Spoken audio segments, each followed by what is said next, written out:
Η αυτοεξολόγηση με τον τρόπο που γίνεται, το ξέρετε πολύ καλά ότι είναι μια αποκλειστική γραφειοκρατική δουλειά. Δεν αποσκοπεί σε κάτι το οποίο θα βοηθήσει όλους εμάς τους εκπαιδευτικούς να γίνουμε καλύτεροι στο επάγγελμά μας.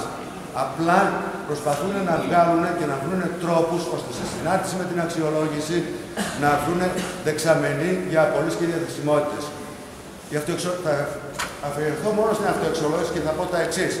Μέσα από την πιλωτική διαδικασία που έγινε τα 2 προηγούμενα χρόνια, και επειδή κατηγορήθηκε ο Σύλλογος τι έκανε, αν θυμάστε, είχαμε βγάλει τότε, εκείνη την εποχή,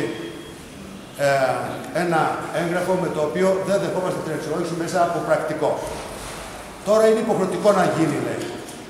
Τα αποτελέσματα ποιο ήταν από την πιλωτική εφαρμογή? Όταν ανακοινώθηκαν λοιπόν τα αποτελέσματα, αυτό που πήραν τα πεναλλακτικά κανάλια και οι πανελλαδικές εφημερίδες ήταν το εξής απίθανο. Οι δάσκαλοι τα βρήκαν καλά με τον εαυτό τους, αλλά τίποτα καλό με το κράτος.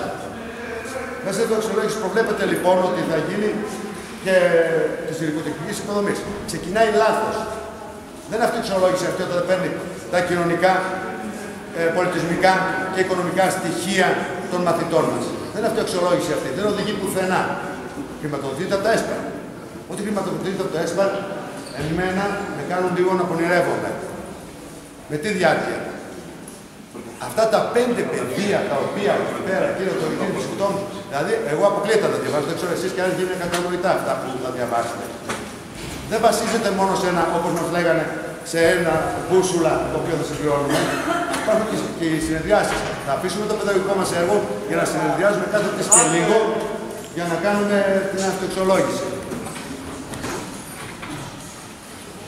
Η αυτοεξολόγηση αυτή, έτσι όπως τη διάβασα τουλάχιστον εγώ στο εισαγωγικό κείμενο που σας έχω στείλει στο νηπιαγωγείο, αφορά, είναι μια σειραφή διαφόρων μοντέλων της Ευρώπης.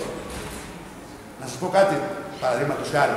Είδατε εσείς να υπάρχει αυτοεξολόγηση και προς τα πάνω στη Φιλανδία, που το έχουν και μοντέλο, το 1993 ξεκίνησε πιλωτικά και διήρκησε μέχρι το 1999, 6 ολόκληρα χρόνια. Και ότι έγινε υποχρεωτικό στην Φιλανδία μετά την διόρθωση όλων των παρατηρήσεων που έχουν κάνει στην συνάδελφοι της Φιλανδίας. Και ένα τελευταίο όσον αφορά την αξιολόγηση. Ό,τι γίνεται στην Ελλάδα γίνεται με πειραματισμούς. Και αυτός είναι ένας πειραματισμός ο οποίος θα αποτύχει. Σκεφτείτε ότι ο ΣΑΠ προχθές έβγαλε ότι η Ελλάδα είναι τρίτη από το τέλος στους μαθητές του 15χρονου. Αν σκεφτούμε πότε είναι οι 15χρονοι μαθητές στα μαθηματικά και στη γλώσσα δεν μιλάω, αν σκεφτείτε θα δείτε ότι είναι πειραματισμοί με την εισαγωγή των νέων βιβλίων. Τότε έγινε. Και τότε μας λέγανε ότι οι δάσκαλοι δεν θέλουν να διαβάσουν. Είναι διαγωγή δεν θέλουν να διαβάσουν. Τα αποτέλεσματα θα πάνε κανένα το υστέρω. Χρειάζεται να μας πει μπράβο. Εμείς μόνο με αγώνα μπορούμε να διεκδικήσουμε και να κατακτήσουμε αυτά που πρέπει.